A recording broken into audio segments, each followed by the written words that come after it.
आप लोगों को जय श्री राम, जय राम, जय जय राम। सबसे पहले उठ करके इस मंत्र का उच्चारण करते हैं। फिर इसके बाद धरती माता जी का चरण स्पर्श करते हैं।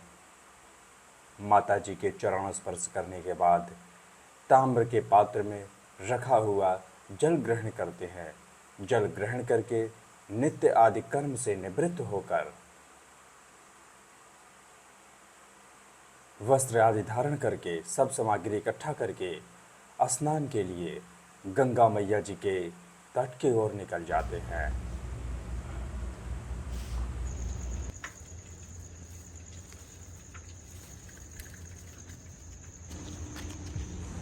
यहाँ पहुंचकर गौ माता जी को रोटी खिलाते हैं। गौ माता जी के दर्शन करके माता जी के तट के समीप पहुंचकर भगवान जी के दर्शन करते हैं।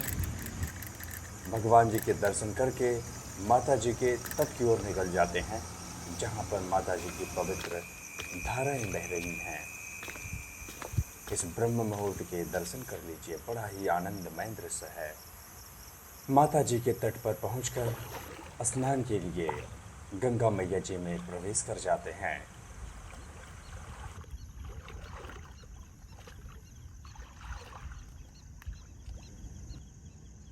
मैया जी को प्रणाम करते हैं, मैया जी की वंदना करते हैं। इसके बाद डुबकी लगाकर स्नान करना आरंभ करते हैं।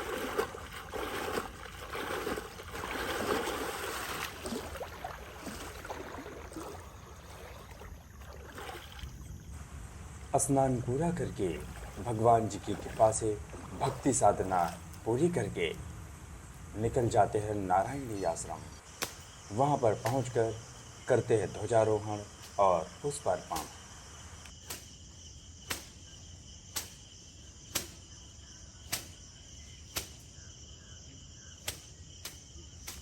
इसके बाद हम लोग करते हैं शंखनाद।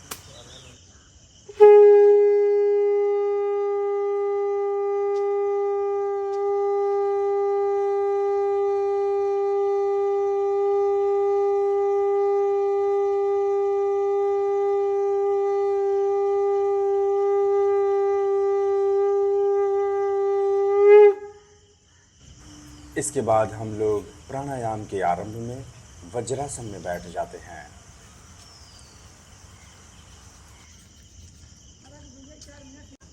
इसके बाद हम लोग करते हैं अनुलोम विलोम प्राणायाम। फिर हम लोग वीरासन का अभ्यास करते हैं। वीरासन के अभ्यास से हमारे वीर्य की रक्षा होती है। फिर हम लोग ज्ञान मुद्रा का अभ्यास करते हैं। ज्ञान मुद्रा का अभ्यास करके हम लोग कपाल भारती प्राणायाम करते हैं। इसके बाद हम लोग भ्रामरी प्राणायाम करते हैं। फिर इसके बाद हम लोग शून्य मुद्रा का अभ्यास करते हैं।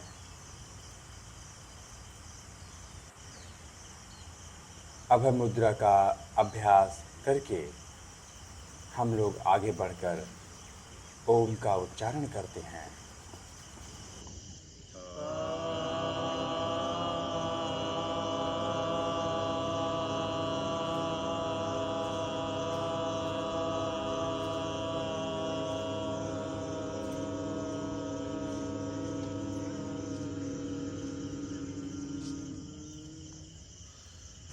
व्यायाम करने से पहले हम लोग अपने शरीर की स्ट्रेचिंग करते हैं। तो सबसे पहले अपने कंधे की तरह तरह से स्ट्रेचिंग करते हुए आगे बढ़ते हैं।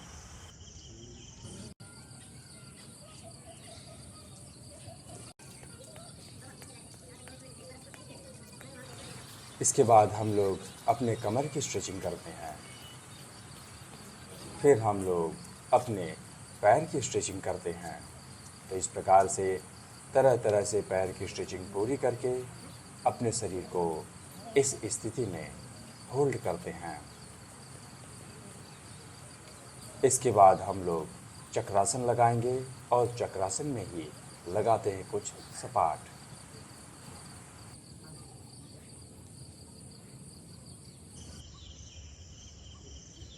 चलिए लगाइए। इसके बाद हम लोग लगाते हैं मयूरासन। मयूरासन के अभ्यास से हमारे पाचन तंत्र बहुत ही अच्छे हो जाते हैं, इसलिए हमें नित्य मयूरासन का अभ्यास करना चाहिए।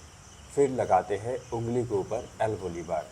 तो इस प्रकार से स्ट्रेचिंग पूरी करते हैं और आगे बढ़ जाते हैं व्यायाम की ओर। साधारण सपाटी से जमाएंगे। आ जाइए, आ गए सीधे में।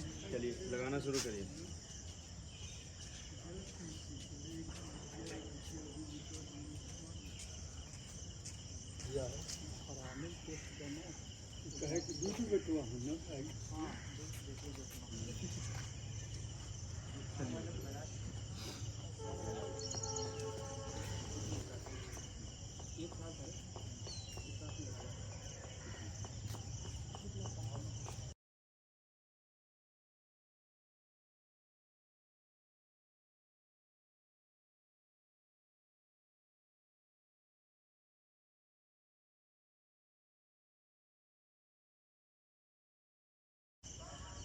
आइए सीधे में।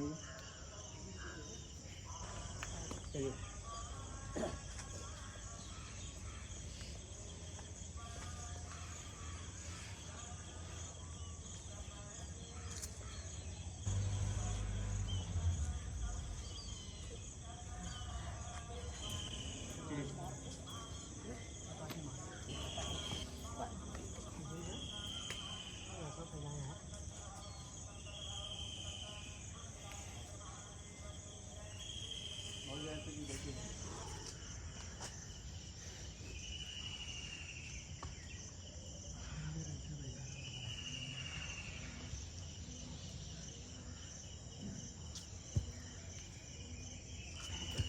आ जाइए।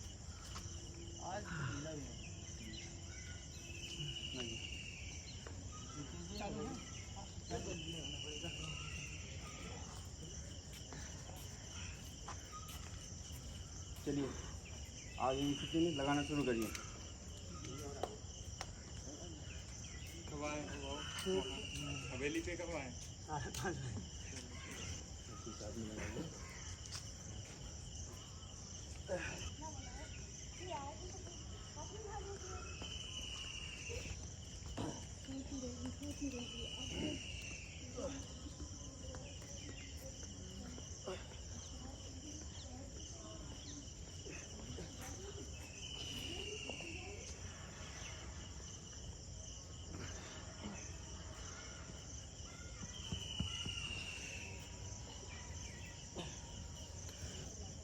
लेमन बनाएंगे और घी का भात लगाएंगे।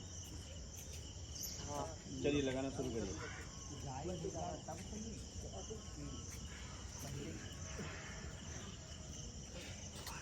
जारी हो जाए तब चले, क्योंकि अगर जारी नहीं होता तो कौन फिर आधार न बन।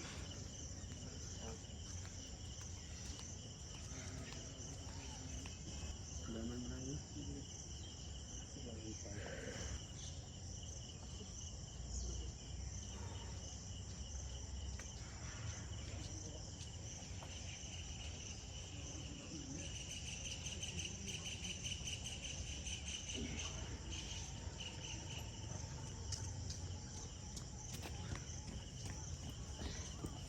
कौन से क्यों लगे? मुस्टिका लगाया जाए। मुस्टिका बनाइए, लगाना शुरू करिए। आ गए स्थिति में। शुरू करिए।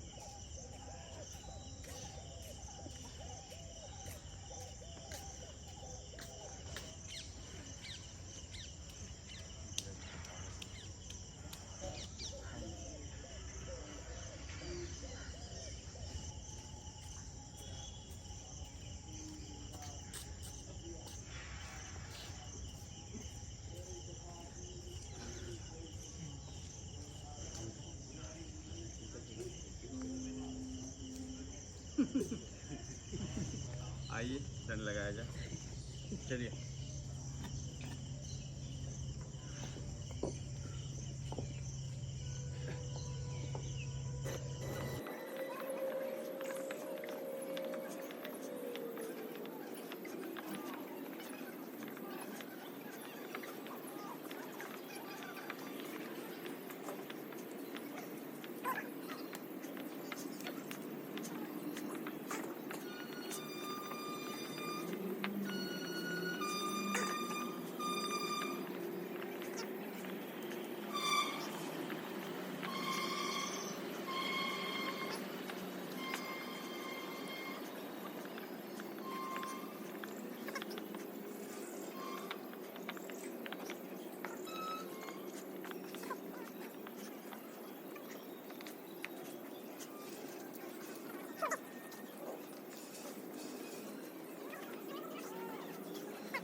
आइए चलिए हनुमान जी धन लगाया जाए, खुद के लिए कर रहे हैं। सीधे में आइए, चलिए।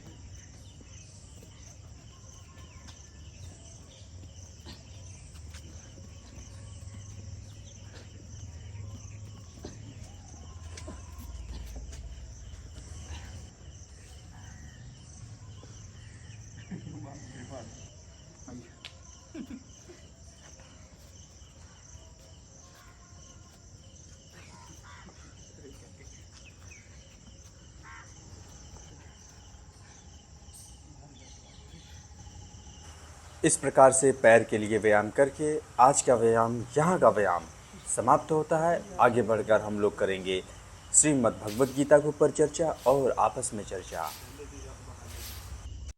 श्रीमद् भगवद गीता द्वितीय अध्याय, श्लोक संख्या 7 और 8। श्लोक कुछ इस प्रकार से है।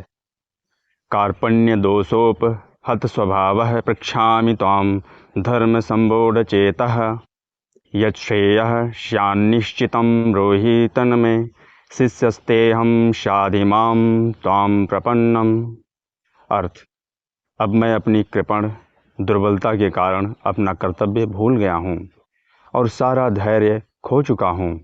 ऐसी अवस्था में मैं आपसे पूछ रहा हूँ कि जो मेरे लिए श्रेयस्कर हो उसे निश्चित रूप से बताएं।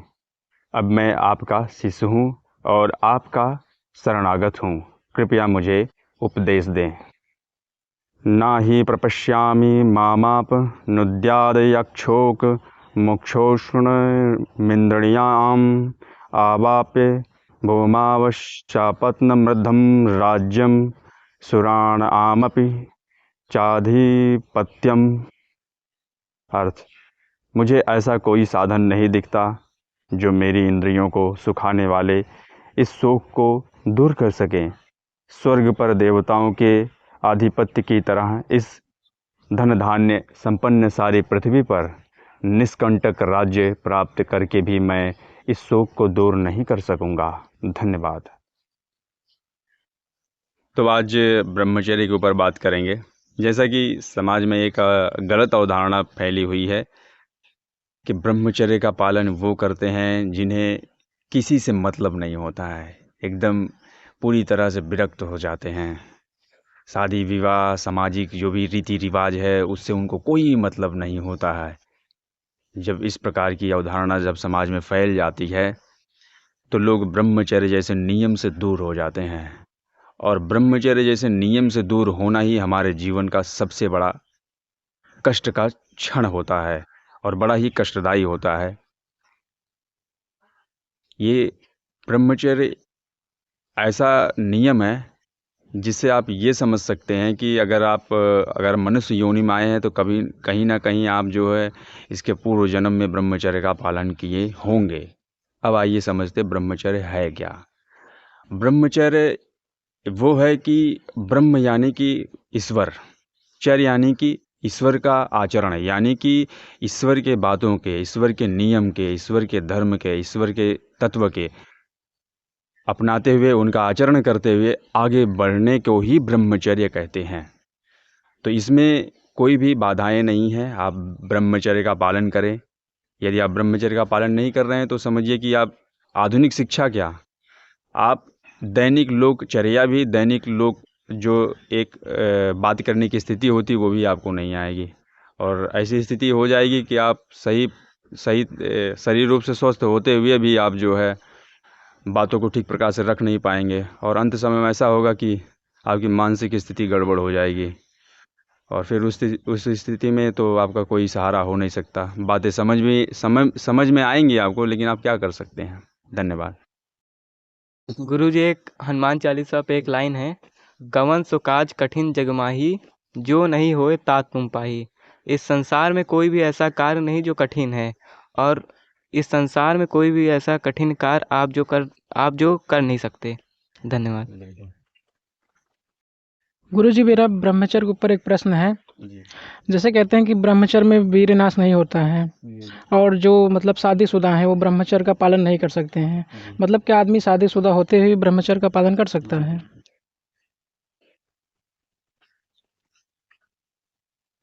जी नितिन जी, आपका प्रश्न बहुत अच्छा है। सबसे पहली बात है कि जैसा कि इसके पहले बताएं कि ब्रह्मचर्य कोई भी नियम को बाधित नहीं करता है। बस आपको करना क्या, धर्म से चलना होगा। अगर आप विवाह कर रहे हैं तो विवाह भी ब्रह्मचर्य का ही एक भाग है, पर उसमें उसमें नियम वो रहता है कि आप जिसके साथ बंधे हुए हैं, विवाहित हैं जिसके साथ, वही आपके जीवन के हर एक क्षण में, हर एक कर्म में, हर एक अर्थ में, हर एक काम में भागी होनी चाहिए। उसके अलावा यदि आप किसी और को उन्हीं धर्म अर्थ काम में भागी लगा रहे हैं तो समझिए फिर आप एक ब्रह्मचारी नहीं हो सकते, और फिर जब आप ब्रह्मचारी नहीं होंगे तो फिर आप मोक्ष के अधिकारी नहीं होंगे। धन्यवाद। गुरुजी, आजकल समाज में एक बहुत बड़ी कुरीतियाँ बहुत तेज़ी से फैल रही हैं कि लोग खुद के बारे में ही नहीं जानते हैं, और फिर भी हमारे जैसे पुराण हुए, वेद हुए, इस सब पे टीका टिप्पणी फर्जी करते रहते हैं। और खुद के बारे में उनको खुद ही नहीं पता होता कि हम कर क्या रहे हैं, जा कहाँ रहे हैं, कर मतलब हमें क्या, हमारा लक्ष्य है क्या, लक्ष्य की कैसे प्राप्ति होगी, खुद उस पे नहीं बिजी रहेंगे। वो ऐसे ढूंढते रहेंगे क्वेश्चन, जैसे आपको परेशान करे कि आपसे फर्जी क्वेश्चन करेंगे, और हमेशा टीका टिप्पणी करते रहेंगे कि ये चीज़ गलत है, ब्रह्मचर्य ऐसे होता है, ये चीज़ ऐसे होता है। तो हम यही संदेश पहुंचाना चाहते हैं कि आप उसकी अगर पूरी जानकारी है तो ही बात करें, नहीं जानकारी है तो उसका जैसे क्वेश्चन होता है, प्रश्न पूछिए, आपको उत्तर जरूर मिलेगा। धन्यवाद। पेड़ पौधों को ज़्यादा से ज़्यादा लगाएं, पेड़ पौधों को ना काटें। धन्यवाद। भारत माता की जय। भारत माता की जय। भारत माता की जय। वंदे मातरम। वंदे मातरम। वंदे मातरम।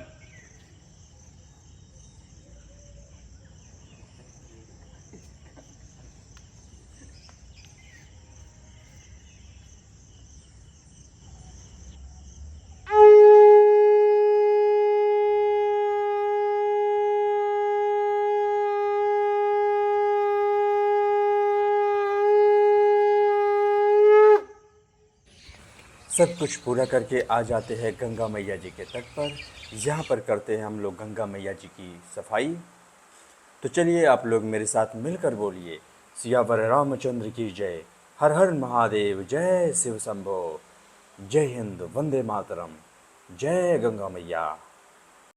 अब यह स्वच्छता अभियान तब तक चलेगा जब तक इस शरीर में प्राण रहेंगे।